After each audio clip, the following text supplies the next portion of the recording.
is everybody?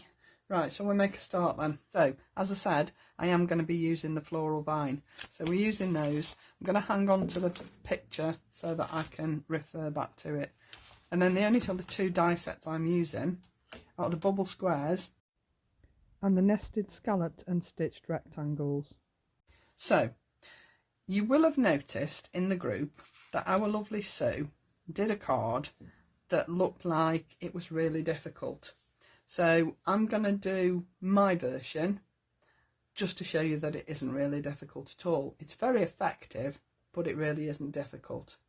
Right, so first off, we're going to be using two squares that I've cut out using the bubble squares, okay? This one is going to be my base one on my card blank, and this one is the one I'm going to be stenciling on. Now, you can do this on any size card, it doesn't have to be a square. You could do it on a 5x7, you could do it on an even bigger card, but the issue with doing that is that you probably wouldn't be able to use your peg system. So because I wanted to use the pegs to make it a little bit quicker, I'm doing mine on a square card, and I know that it all fits. Okay, right, so let's make a start then with our stenciling. Now I'm going to put this image sort of towards the bottom of the card. So it's going to sit nearer the bottom of the card, okay? And I've sort of gauged where I want it to be because I've already done sort of some prep ahead of time. So you can see this first one is all leaves, but if you look carefully you'll see there are different shaped leaves. So there are sort of like two different types of leaves on these stems, okay? So I want to do them a slightly different colour, but I'm only going to use one green. Okay, I am using the woodland moss because I think it just lends itself. I've used it a couple of times now on this particular die set, stencil set, and I really like it. I think it looks really fabulous. So let's make a start. So you can see here, these leaves are a different shape to these leaves, so I'm going to make them slightly different. So my bottom ones here are going to go quite dark. Okay, now the other thing I was going to say was, because I'm not die cutting this and I'm not embossing it, I don't want to go over the edge with any ink, so I am just going to mask off my white card so that I don't spoil it. So I'll just make sure that I've got nothing showing in the actual apertures, but that I've masked off this piece of card. I might have to move that up actually, so that I don't go over the edge with any ink, because I don't want any smudges. Let's get back to this.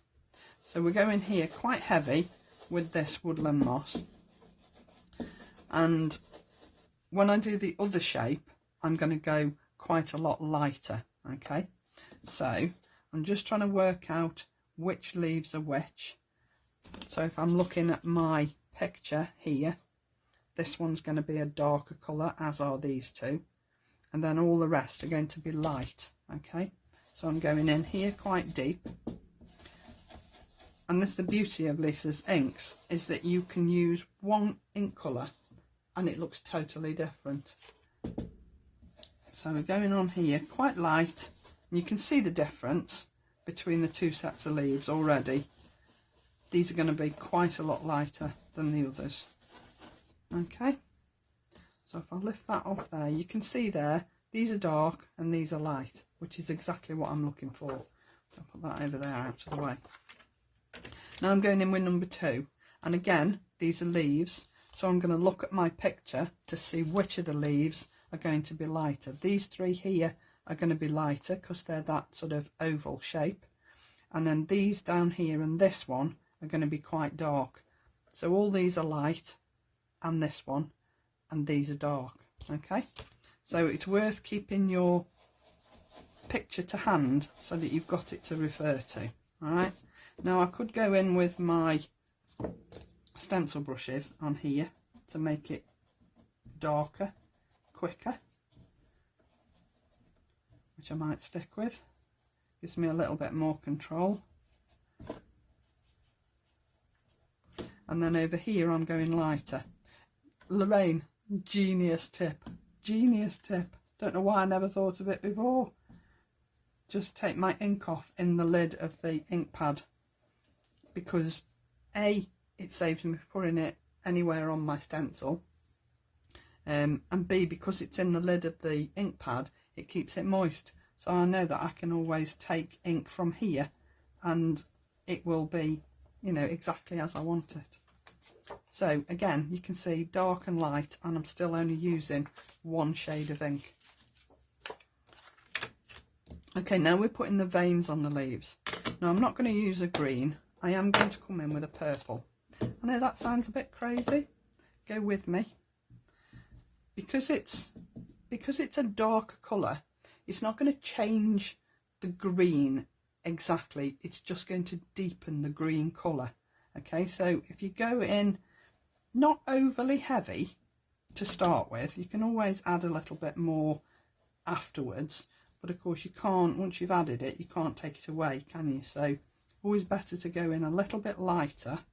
And you can see I'm taking my ink off the lid rather than off the ink pad, because I know there's ink on here, but I don't want to take it off the ink pad because I don't want it to be that heavy.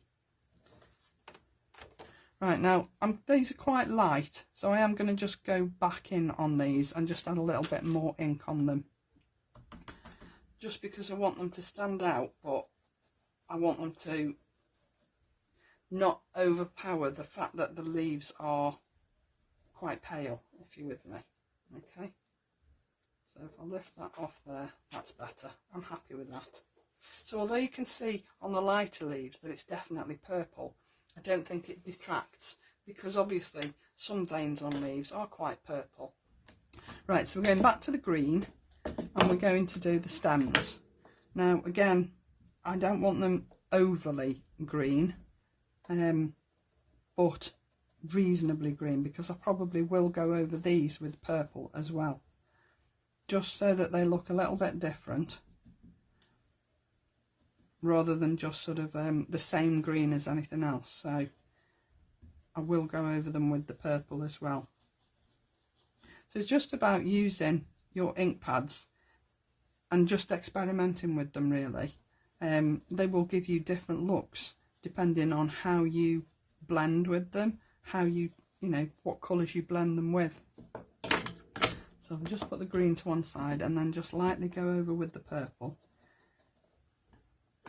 I thought there might be enough on my brush, but probably not. And you can see I'm actually going quite light because I'm going over this really quite quickly, so I'm not sort of pushing the ink through the aperture, so that it's not going to really show up that much on those stems. It's just going to deepen that green for me a little bit. Yeah, I'm happy with that. Happy with that. Okay, so now we're coming to the flowers. Now, you'd be disappointed if I didn't carry on and use purple, wouldn't you? So I'm going to use purple and orange on my flowers. Okay, so let's go in with our purple. Okay, now I'm going quite soft in these. It is purple, but I don't want it to be really, really heavy, because this is the background layer to all those flowers, okay? And on the one that I'll show you in a second, you will see that I've gone a little bit different. I've just done all the flowers in the same colour except one flower, and that was really because of one card that I'd seen in the group from the design team, where one flower was a different colour, and I really liked that effect, so that's what I should be doing. So now we're going to add the colour to these on the side. Now I'm going to change this up, and I am going to go with orange on these, just because they're a different colour on the packaging. So you can see here, these are one colour and these are a different colour. So I thought today we would just go with a different colour. Okay, so I'm going quite light, because again, this is my sort of background colour, although there isn't much more detail on these. So I might actually go a little bit deeper. If you take it off and you don't like it, you can always put it back on and deepen it again. So decide on your colour, decide if you like it. If you don't think it's heavy enough, go in and add a little bit more colour. and you know you're going to be in exactly the right position because of that fabulous peg system. Okay, I like that. So now we come to number 7. So we've only got 2 left. So if I put that orange to one side, so I don't think I need that again, and go back to my purple. Now I can go a little bit heavier with this because, as I say, this one and this one are only going to be one layer, and then I can add my ink to the others as deep or as light as I want to. So I could go deep with some and lighter with others. Okay, I like that. I like the contrast of the colours on that. I think that's really, really cool. So then all I've got to add on here is just the centres of those little flowers. Now I am going to go with yellow, and the yellow might not show up over this little flower here because I'm putting yellow onto purple. However, because these have got that fabulous chalky finish, they will sit on top of one another rather than, as Lisa said the other day, rather than muddy and look a dirty colour, they will show up. So if I lift that up and show you, you can actually see that yellow. I'll just wait for my camera to catch up with me. You can actually see the yellow in there, but I think that's really cool. Okay, so what you do next is you need to decide which piece you're going to cut out. Okay, I think you can place this wherever you want it. You don't have to necessarily use a square. I've chosen to use a square because I've used a square base, but you could use a circle, you could use an oval, you could use exactly whatever shape you wanted. It doesn't really matter, to be fair. So I'm going to place that down there and just secure it. Don't worry about any residue off here because you can get that off with your residue eraser. Now we'll run it through. Just put those to one side, and we'll take this off here like so. Now there is a little bit of residue on there. I'll just use that little eraser and take that off, and that's fine. So you can see I've got a little bit of inking around here, and the rest is on my piece here. Right, now how are you going to make sure that this gets in the middle of your card? Dead easy. What you need to do, if I put this to one side, I will finish this one off and I will add it to the video later. But because I'd already sort of pre-prepared one, I'm going to go with the one I'd already started. So you can see here that I've die cut one of the bubble squares and I've stuck it down to my base card. Okay, so then what I need to do is decide that I need to put this in the right place so that it appears in the middle of here. So I'm going to line up my piece that I've cut and stenciled and then pop that in the middle just to make sure that it's all sitting nicely, and you can see there that it looks like one piece of card. Okay, so before I move this, I'm just going to lift that up and I'm going to glue this piece down. So you just need to make sure that you don't move the frame, and then you can add this piece down in the middle, and when you come to add your other piece you will know that this is going to be in exactly the right position. So pop that down in the middle like so, make sure it's sitting well within that frame, and then you can take that one off. Okay, now you need to raise this up a little bit because otherwise it's just going to look ridiculous, isn't it? It's not going to look like you want it to do. You want to raise this up a little bit. So I am using double-sided tape on this, the 3D tape on this, but you can use anything you want really. You could use 3D glue gel if you wanted to.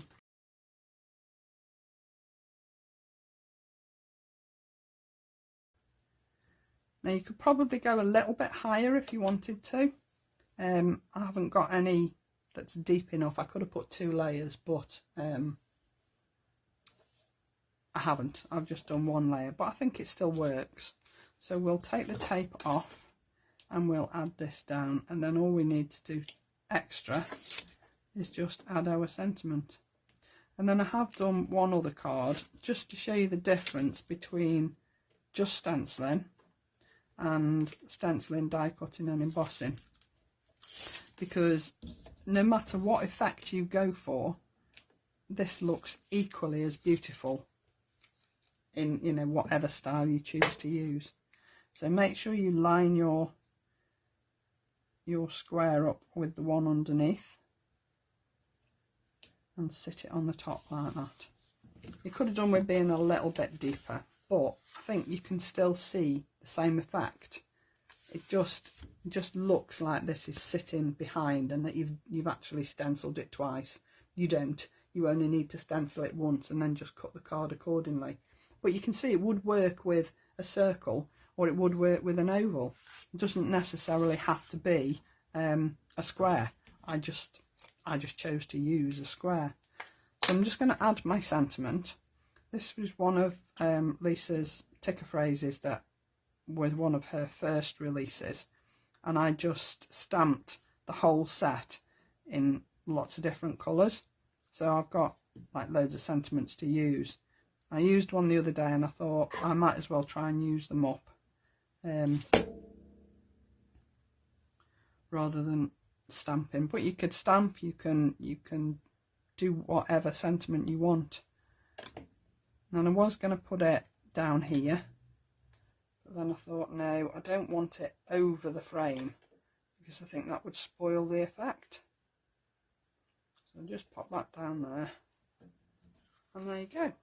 I mean, it's quick, it's simple, there's no die cutting other than the square, there's no embossing, it's the stencils as they are, and I just think that is so beautiful. So just to show you the difference, this was one that I did yesterday.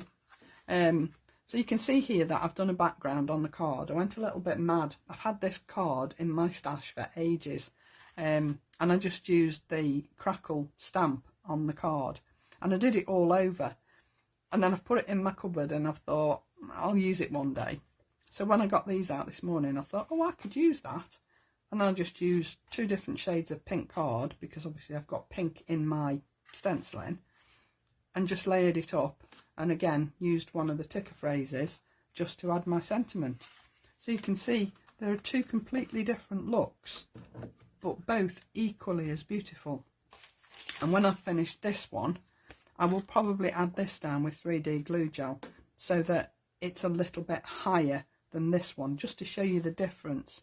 But if you go and find Sue's in the group, you'll see what I mean. Hers is a little bit higher than mine, and the effect is way better than this one.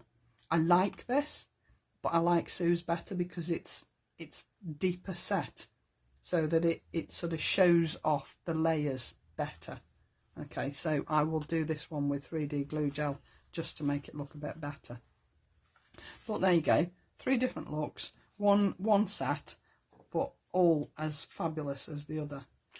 So I hope you enjoyed that, and I hope I've given you some ideas, and I look forward to seeing you on Thursday.